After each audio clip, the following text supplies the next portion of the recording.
Góðan daginn. Og hvað segir í dag? Allt gott að heyra.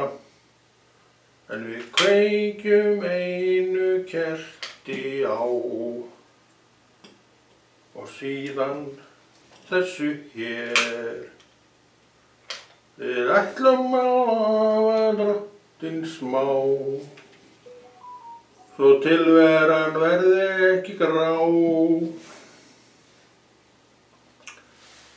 Tilvera í Guði aldrei grá. Hún björt og falleg. En við þurfum að sækja í þessa björtu fallegu tilveru drottins. Og það nú hvatningin sem við erum með og fáum á hverjum degi.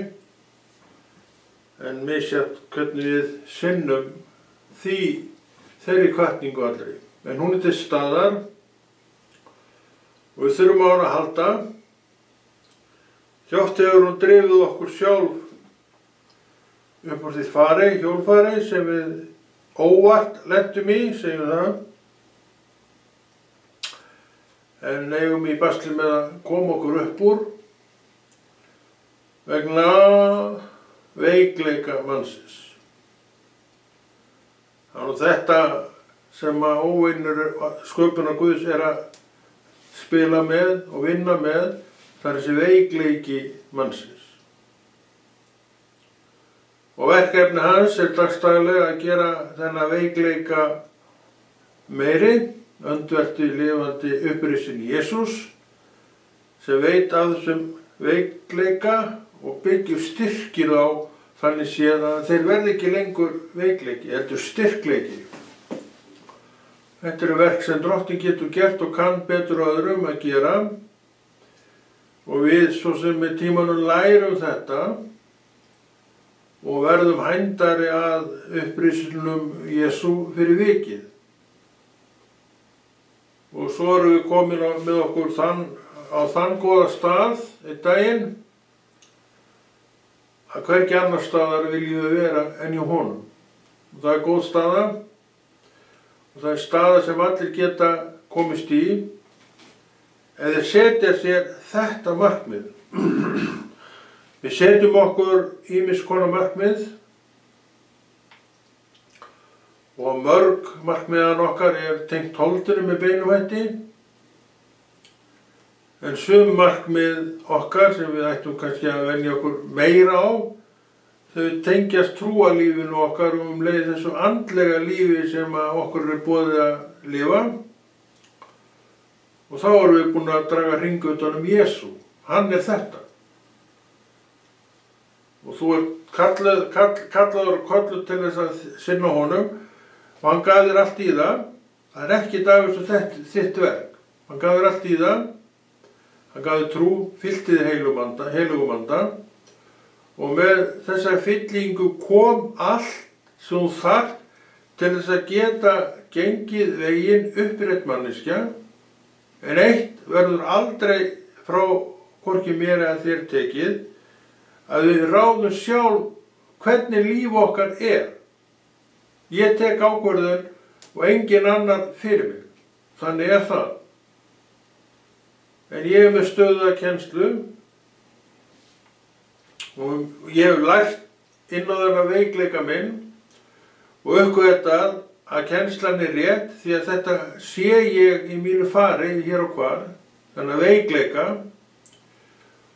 og rétt með farið þekking umbreytist í styrkleika þegar ég fer að gera það sem Drottinn að bjóða mér.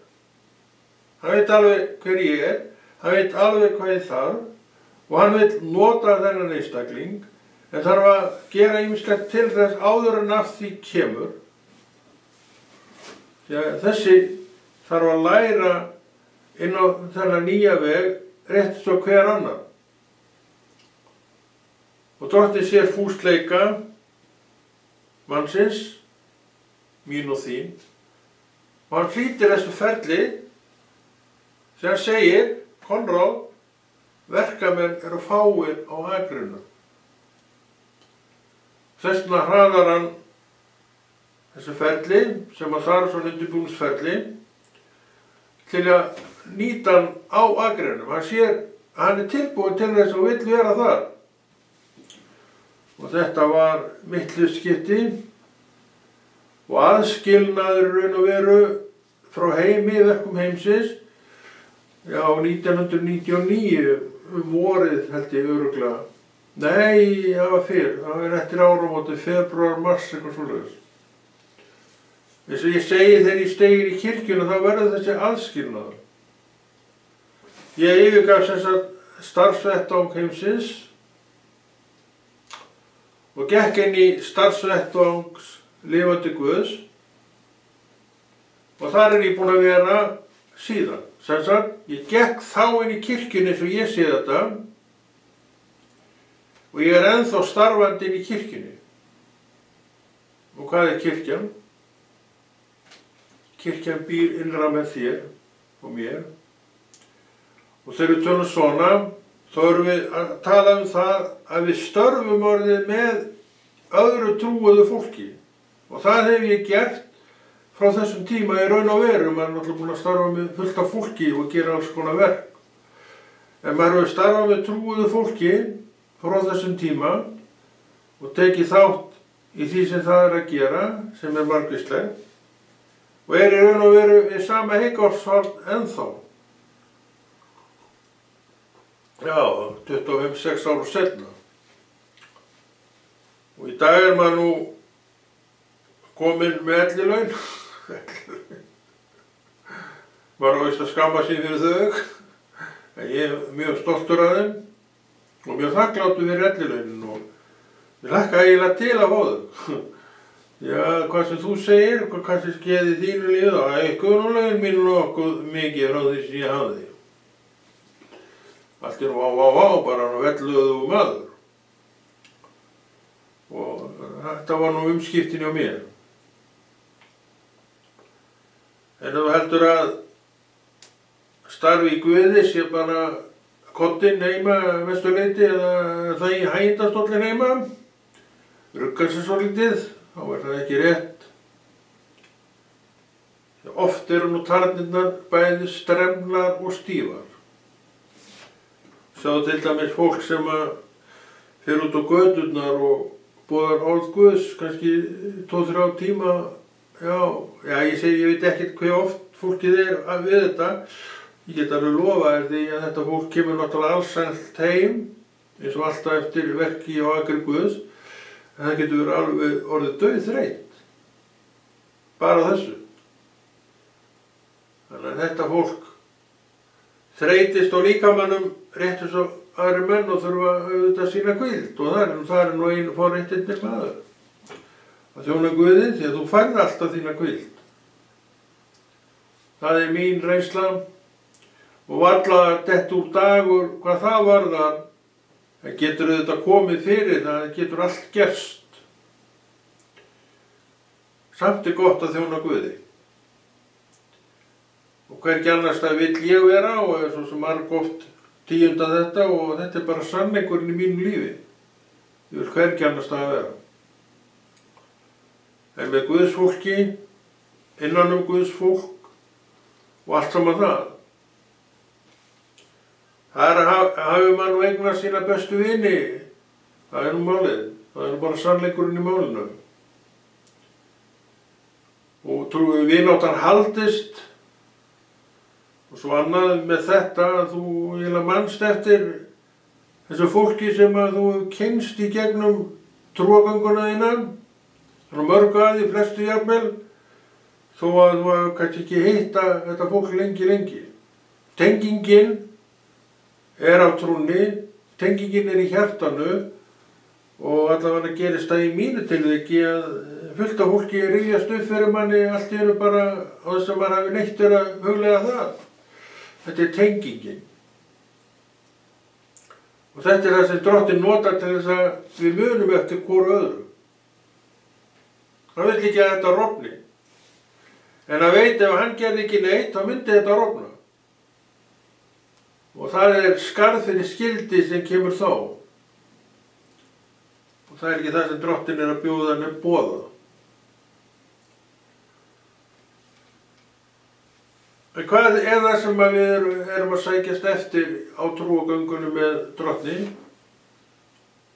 Er það eitthvað annað en að vaxa í trúnni? Nei, það er ekki mikið annað. Er það nokkuð annað en að vaxa í þekkingun og orði Guðs? Nei, ekki heldur, það er svona, gengur alveg með þessu. Og svo er það spurningin, hversu dugleg erum við að rækta samfélagið við orðið? Já, þetta er samfélag sem þú átt við orðið. Vissirðu það? En þetta er samfélag sem þú átt persónulega við orðið. Og hér eru 2 biblíur, orð Guðs. Og þetta er bókin sem við lesum. Við erum hvött til þess að lesa dagsdaglega. Og margir lesa dagsdaglega. Og eru kannski skipulagðar í því en margur annar. En þeir lesa þetta dagsdaglega. Ég tók þann pólinn í hæðinni að lesa 1 kafla á dag. Við erum ekkert að sprengja með neitt á einhverjum of miklum lestri. Drottinn sýndi mér það mjög fljótlega að þetta er ganga framundan. Og þessi ganga hjá mér er búin að vara í 36 ár. Ég þarf nú bara að telja þetta. Svo ég segi það nú einu sinni. Einu sinni enn. Og þetta er maður að rækta og þetta er samfélagi mitt í dag er meðal annars orðið. Samfélag. Þetta er ekki merkilegt orð í þessu tilviki. En þetta er samfélag. Við orð Guðs. Og þetta sem ég tek hér fram er orð Guðs. Og við höfum alltaf lesið eitthvað smávegis og bæði úr Gamla testamenti og Nýja testamenti en erum ekkert skipulögð við þetta. Við opnum þetta bara handófskennt og eins og við líka oft sagt hér að þá er þetta ekki bein biblíufræðsla, heldur miklu meira hvatning fyrir þann sem að hlusta til þess að gera þetta verk sjálfur. Því ef einn getur það, þá getur þú það líka, því að Drottinn lítur ekkert smá um á þig, þannig að þú skalt ekki gera það heldur. Kannski gerir það, en Drottinn segir, hættu því. Ég lít á þig, segir Drottinn, á við hvern sem er. Og hann segir meira, hver sem er, sem að ég hef tekið til mín, segir Drottinn, hefur allt í sér til þess að lesa orðið og fá skilning úr orðinu. Þetta segir Drottinn við þig. Og skilningurinn, hann kemur af því að þú ert að lesa. Það er svo mikill leyndardómur falinn í því að lesa orð Guðs. Leyndardómur sem verður aldrei tekinn aftur. Hann opinberast þér og þú sérð og staðfestir fyrir þér að svona er þetta. Þú þarft að lesa orðið. Þú sem einstaklingur þarft að gera þetta. Og ég er einstaklingur sem þarf að gera þetta. Og geri þetta. En ég geri það sem einstaklingur. Ekki fyrir aðra, en það geti það heldur ekki þó ég vildi það. Ég get það ekki. Þannig að hver og einn okkar þarf að standa með sjálfum sér einvörðungu að þessu leyti. Ég þarf að læra lexíuna mína upp úr orði Guðs. Þú getur hjálpað mér mögulega að skilja, en þú getur alltaf, ef þú vilt, hvatt mig að bókinni. Þannig að allt hangir þetta á sömu spýtu og þetta er að ráði Guðs, ráði Drottins sem vill að ég og þú við séum í samfélagi við annað trúarfólk. Að skilja sig frá öðru trúarfólki er algjörlega glatað. Að segja bara, ég kem ekki nálægt þessu liðið fram, er algjörlega glatað. Ég veit ekki hvort að menn hafi gert þetta. Jú, ég tel að einhverjir hafi gert þetta. Ég segi samt, þetta er algjörlega glötuð staða. Drottinn bjó til samfélag og það sem Drottinn gerir er gott. Svo komum við og þetta er ekki alveg eins og við vildum, þá bara rjúkum við út og gefum bara skít í þetta. Það er ekki að segja á þetta. Við erum raun að veru að gefa bara Guði fingurinn. Og hver er þú eða ég sem það gerum, sem það vogum okkur. En svona er nú fallinn maðurinn Gerður. Honum dettur ýmislegt í hug og meira sem verra gerir ýmislegt sem hann ætti aldrei að hafa gert. Þannig að hver maður velur verkefnin sín, hvort sem eru þessi verkefni eða einhver önnur verkefni. Og þegar þú tekur fram bókina eins og þú sér hérna ég er búin að gera, þá er þetta að vali mínu. Og í þeirri trú að þetta verk mitt sem þú horfir á sé að þér hvatning til að gera sama. Og sértu trúið manneskja sem ég veit á þá veistu líka hvað við átt þegar að tala orð Guðs og mikilvægi þess fyrir mig, segðu þetta með mér, fyrir mig að vita skil á orðinu og veiklast ekki í því, heldur vaksa í skilningum. Og skilningurinn kemur að því að þú ert að gera þessi verk. Við erum hérna í beinum tengslum við orðið sjálft, með engin þannig sé hjálpartæki til þess að styðja eitt og annað, en hjálpartækið til staðar fyrir það. Hjálpartæki hérna heitir heilagur andi. Og ef hann getur ekki útskýrt fyrir þér orð Guðs sem sendur frá Guði, að hver þá? Við erum með þetta allt, en það er margt í okkur sem tókast á í okkur líka að þessu leyti. Þannig við erum alltaf í reiptogi við einhvern og stundum líka við til dæmis samfélagi við orð Guðs og Guðs sjálfan og Jesús sjálfan og kirkjuna og samfélagi. Þetta er alltaf annað við að tókast á við okkur. Við viljum fara róstu, en það tókar í okkur.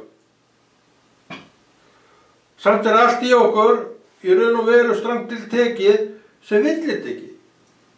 Vill ekki þetta reiptog, vill bara frið og vill bara starfa innan vébanda orðsins og samfélagsins, þess að kirkjuna. En breskur ég og þú erum oft bara í tómu slagsmálum við þetta allt saman. Og veitum ekki hvort við viljum vera eða vara. Þetta er allt og oft staðan. Þetta er bara allt og oft staðan. Af hverju? Af sömu ástæðu og margtögnu ástæðu veikleika manna, mínum. Þetta getum við öll sagt. Þegar við að bera á þessum veikleika. Þannig að styrkurinn liggur ekki í afli mannsins, heldur í afli trúarinnar vegna þess að trúin er beintengd lifandi Jesú. Þetta er það sem að trúin hefur nú kennt okkur. Þannig að bara að trúa þessu er heilmikil þekking. Og hún styrkist og staðfestist að við göngum skrefinu lengra og tökum frá bókina og lesum í henni. Og þú færð opinberun. Kannski, ekki örugt. En hver gefur þér opinberunina? Trúið þín af heilugum anda. Og heilagur andi starfar beint frá hæðum. Og trúin starfar því beint frá hæðum. Hún er tengd þér, hún er gefin þér og hún verður ekkert frá þér tekin. En þú líklega getur yfirgefið trúnaðina ef þú missir nú svo vitið að þú ígrundir það og jafnvel framkvæmir. Þegar sá sem að gerir þetta hefur ekkert annað en mist vitið. Það er bara þannig.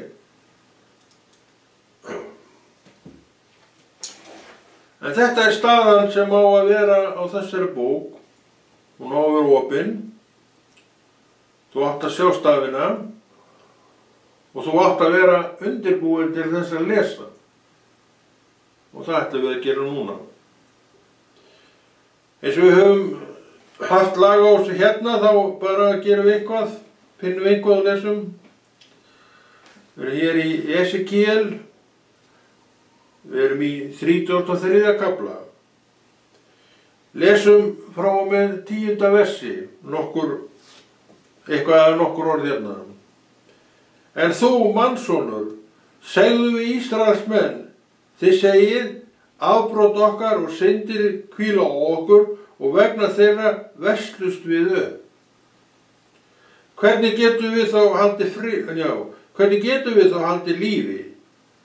Segðu við þá, svo sannarlega sem ég lifi, segir drottinn Guð, mér þóttast ekki dauði guðlausra, heldur að hinn guðlausi hverfi frá breytni sinni og lifi, snúi við, hverfi frá eitthvað illu breytni, hvers vegna viljið þið deyja, Ísraels menn?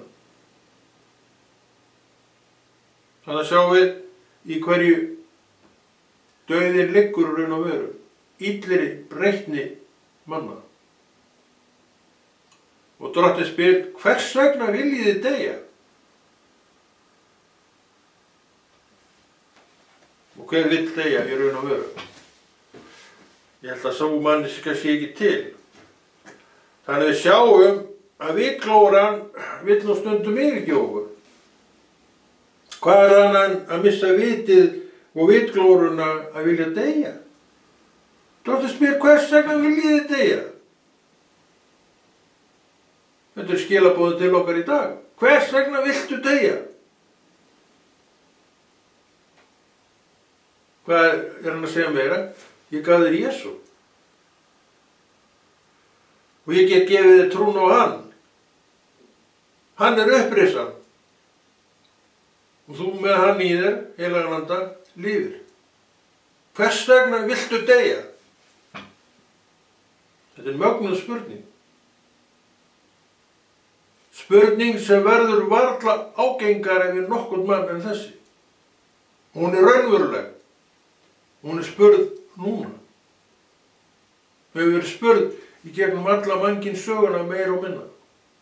Hvers vegna viltu deyja?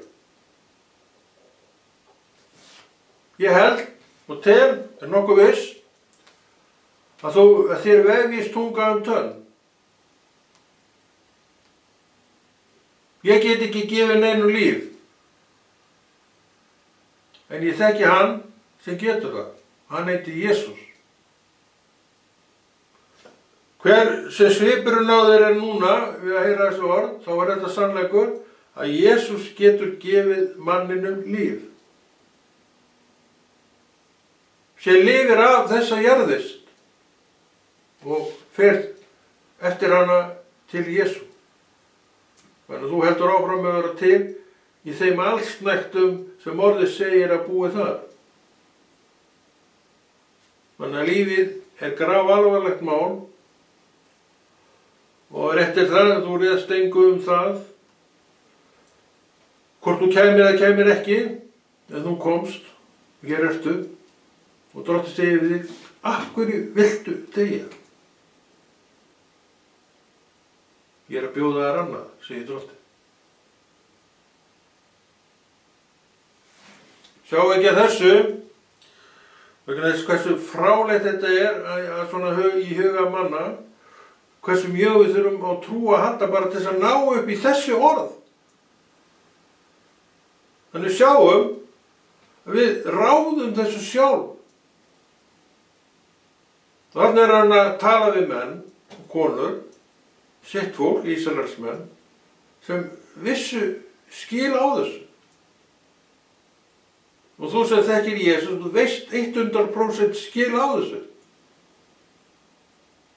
En kannski ertu að rembast og togast á við Jesú þetta. Hvað? Að deyja eða lifa. Er það viti því? Það er ekkert viti því. En svona er maðurinn. Hann geti sagt við þig, sem ertu að tókast á við, já, sem að ég sé að tóka, hverju viltu deyja? Deyja? Ég vil bara fara og ég heldur áfram og hann spyr þetta, hverju viltu deyja? Já, þú meinar það, já. Má ég þá koma núna? Það gerur svo. Svona drottinn. Hann tókast á við manninn, eins og tekur maðurinn ákvörðun. Hann fer, en hann heldur áfram að vera hjá drottni. Með spurningun á sér sem fór, af hverju viltu deyja? Við sjáum þetta í sögunum týnda soninn, mjög vel.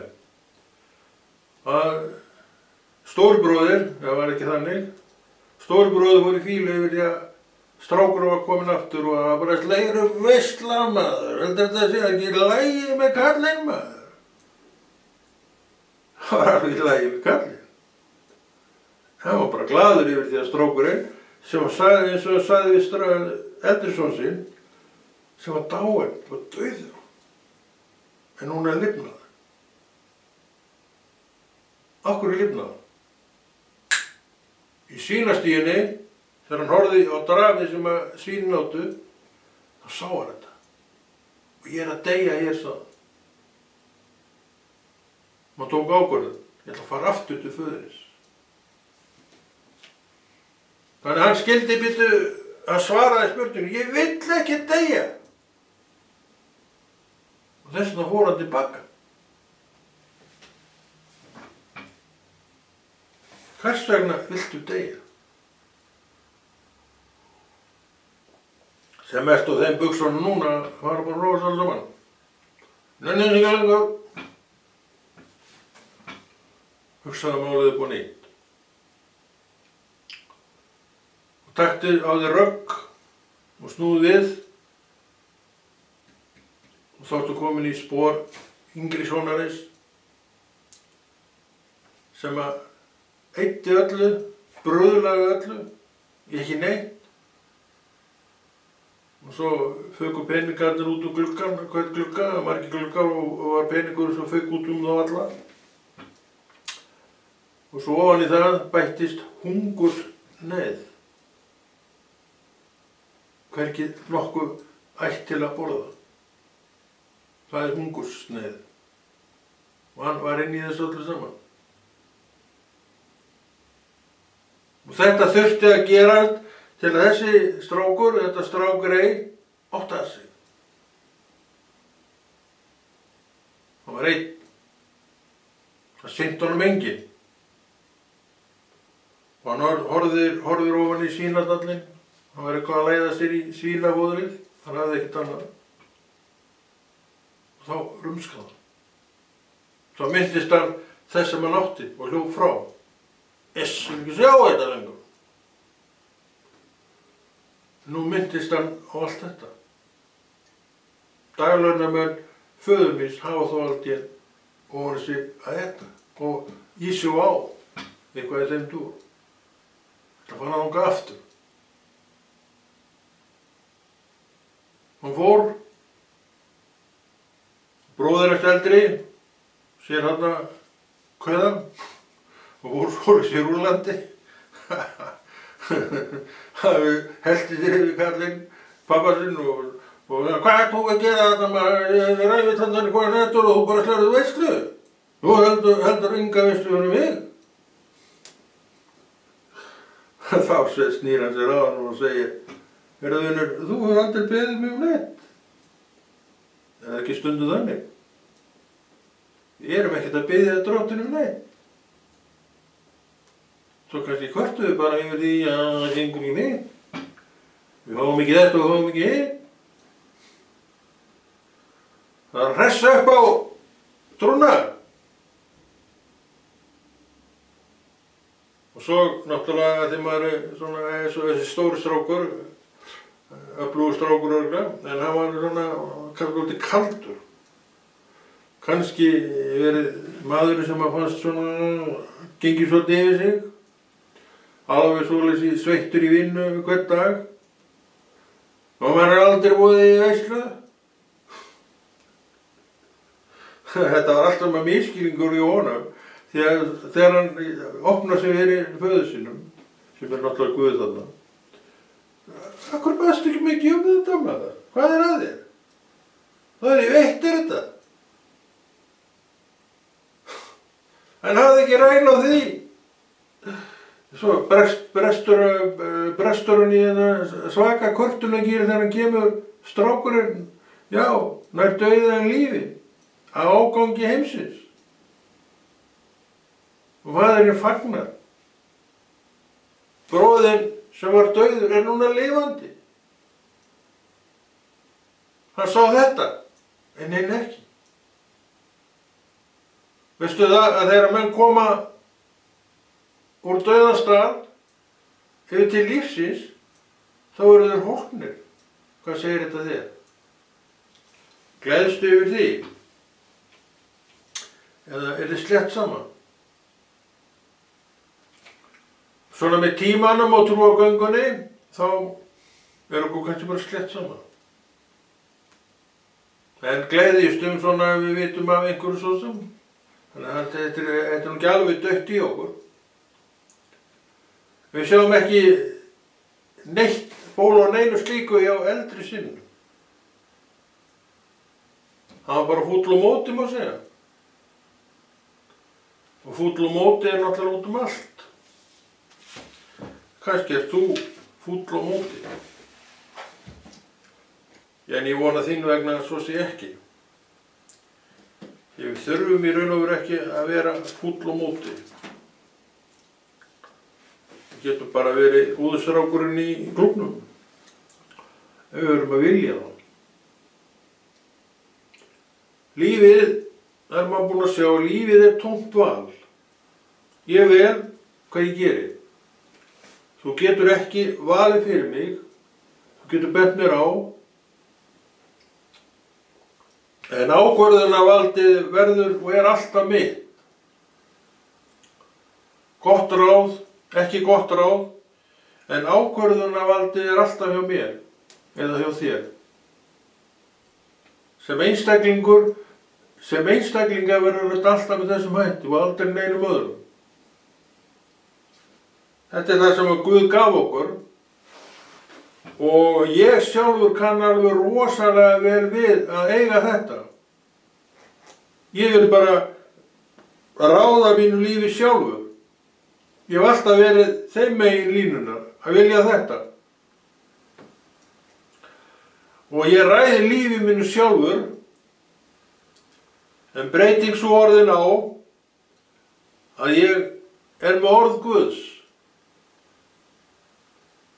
Og það er breytingin stóra frá því sem áður var, þegar þessi bók var ekki einu sinni kjölinn fram upp í hillu, hún var ekki til þar sem ég var.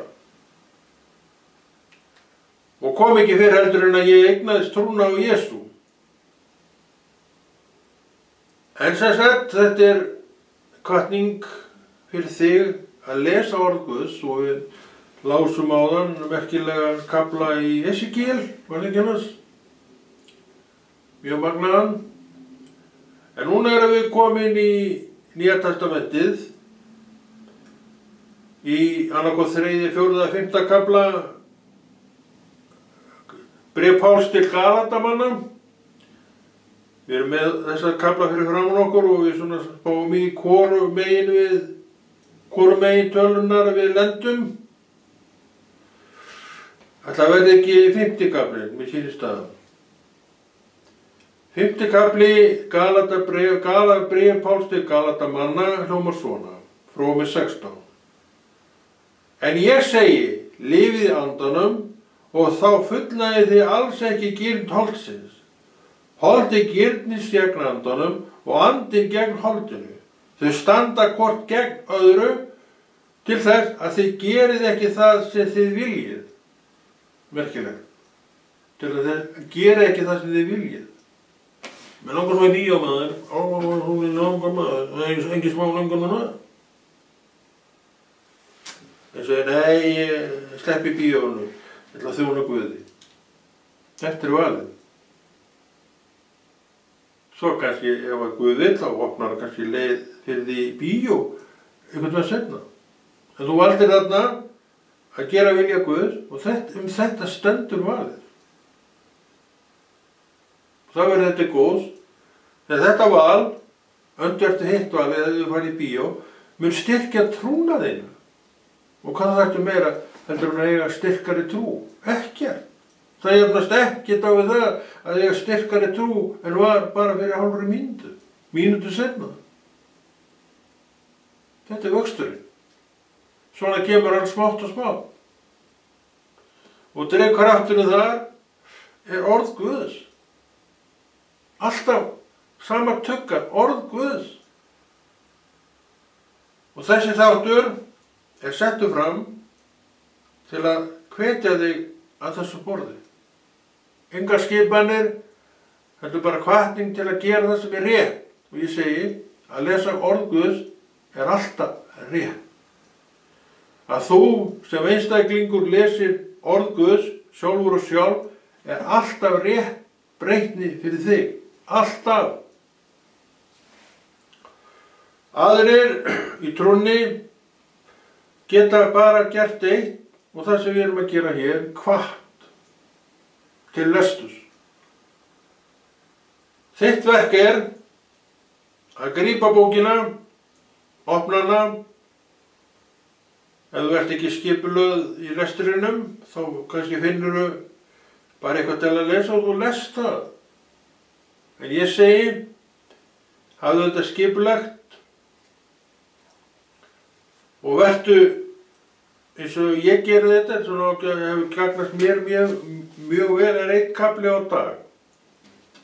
Engin rosaleg lesning, en þú voru að athuga það með allt svona að þetta ganga upp á hvern dag á meðan þú lifir. Já, mér fer að nálgast 40 árin upp á hvern dag. Og hér erum við með enn eitt biblíuþáttinn að tala nákvæmlega það sama við alltaf verið að gera. Sem einstaklingur þurfum við að gera ákveðið verk í Jesú nafni. Því að það getur engi gert fyrir okkur. Sumir geta skúra gólfið að því þú nefntir ekki og gera það, sem annar mál. En að lesa orðið enga framtak einstaklings. Alltaf. Gera það ekki, þá hefur að mista þann daginn allt og mikið. Spón úr raski sínum, já, má segja. Og það eigum við ekki að velja. En eins og ég var að tala áðan, þá ráðum við þessu öllum. Aðeins vinsamleg ámæli að gera þessi verk og ekkert meira, hér. Þú tekur við eða þú hafnar þessu. Ég hveti til að hafna því ekki, því að þetta vilji Guðs fyrir þitt líf að þú sinnir þessu. Og með sjálfur umbunað með margs konar blessunum og góðum verkum sem að mun færa þér í fang. Kallar það blessun. Því allt frá Guði blessun. Og það menn og konur sem að gera svona verk að færa til þín og flytja til þín blessun. Sumir meðtaka þetta sem blessun, en öðrum slett sama. Það fólk sem aldrei hefur vaxið í trúnni og því enn svona þetta hálfvolga fólk. Dóttir segir það fólk, ég mun spýta því út munni mér. Þess að ef hann gerir það ekki strax, vegna þess að hann gefur mönnum séns á að sögla í hugsun. Ef þú ert hálfvolgur, þá skaltu sögla í hugsun og byrja í alvöru verkefnið sem að þú þekkir svona hausasporða á, gladdist yfir í byrjun, en svo einhvern veginn varð aldrei neitt meira úr því. Nú skal verða eitthvað úr því. Þetta var hjá þér, þetta ákvörðun þín að gera þetta sem þér langaði alltaf til. Því ef þú átt trú, þá langaði til þess að gera þetta í Jesú nafni. En þátturinn búinn, þetta líður svo fljótt með öður. En við verðum hér áfram og Konráð Rúnar Friðriksson kveður Já, og heldur þessu góða verki Drottins áfram. Verið sæl.